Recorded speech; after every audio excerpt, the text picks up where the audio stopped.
Balbec 7, c'est À l'ombre des jeunes filles en fleurs, nom de pays, Le Pays, version abrégée Proust pour tous, par Laurence Grenier. Albertine ne me présenta pas, ce qu'elle expliqua lorsqu'Octave fut parti. C'était un gigolo qui n'était pas du tout mon genre.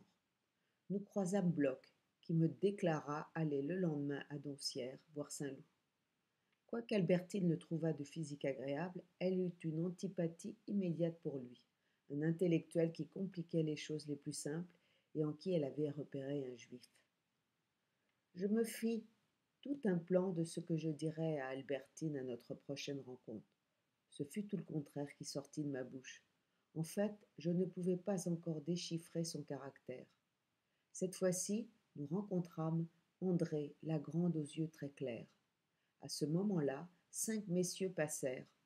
Albertine les connaissait tous, et parmi ces gens assez peu chics, un dentiste local, le maire de Balbec, un conseiller général, le professeur de danse, le chef d'orchestre qui ce soir dirigerait Cavalera Rusticana, musique qu'Albertine trouvait magnifique.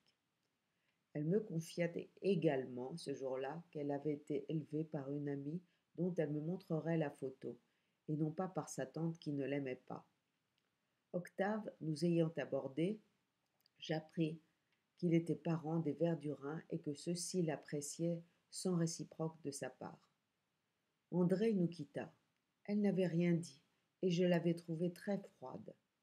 Les demoiselles d'Ambresac passant, je les saluai, pensant que ces relations me feraient mousser aux yeux d'Albertine. Elles étaient parentes de madame de Villeparisis, fréquentaient madame de Luxembourg.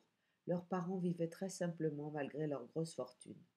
Albertine en parla comme de filles très chic mais oie blanche, et elle dit que l'une d'elles était fiancée au marquis de Saint-Loup. Elle se moquait de leur façon de s'habiller prétentieuse, à l'opposé de l'élégance de madame Elstir.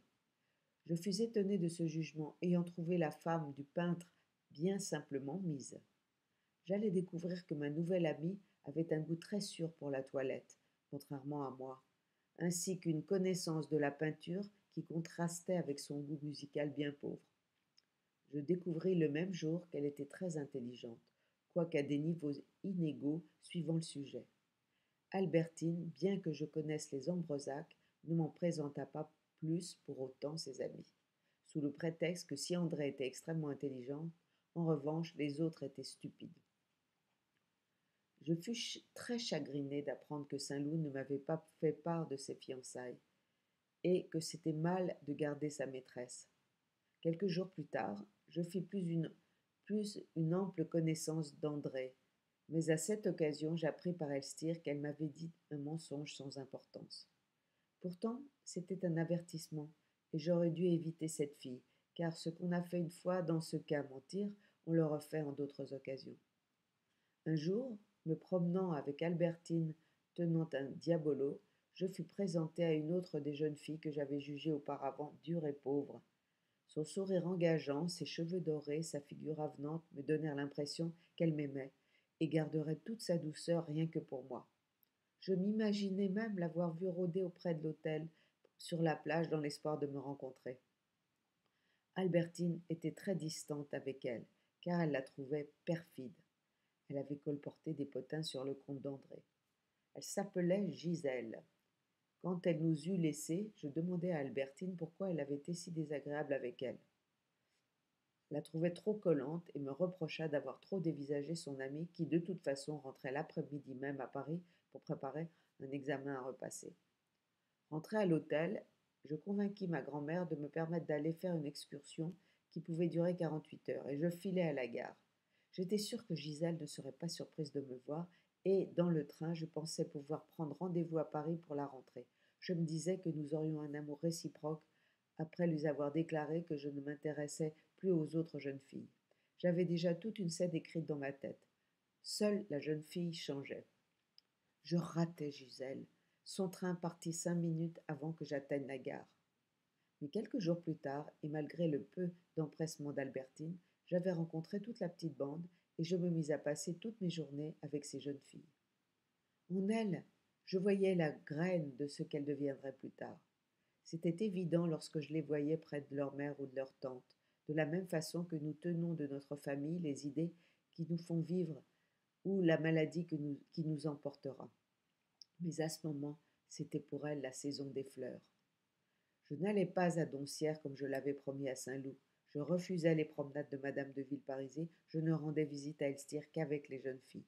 Je les dégustais comme un insecte butinant dans une roseraie. Quand il pleuvait, nous passions notre temps au casino, où nous jouions des tours aux professeurs de danse, où nous sautions sur les chaises, même André pourtant souffrante cette année-là. André ne me manifestait plus de froideur. Elle avait des attentions pour Albertine ou pour moi et était très indulgente pour la vivacité de son amie qui adorait jouer. Un goût pour le divertissement qui me rappelait Gilberte, les femmes que nous aimons étant un produit de notre tempérament. André, très riche, était généreuse avec Albertine, pauvre et orpheline. Contrairement à ce que j'avais cru, elle dit aussi avoir beaucoup d'affection pour Gisèle. J'en conclus qu'elle ne restait pas longtemps fâchée. Pour nos sorties, je me faisais beau, et Françoise, toujours prête et fière pour des tâches difficiles, protestait, regimbait à mes demandes de préparer mes habits. Je ne comprends pas comment qu'on peut laisser ses affaires comme ça et aller y voir si une autre saurait se retrouver dans ce pêle-et-mêle. Le diable lui-même y perdrait son latin. Elle était toujours de mauvaise humeur lorsqu'elle me préparait mon goûter, des sandwichs que j'emportais à la petite bande.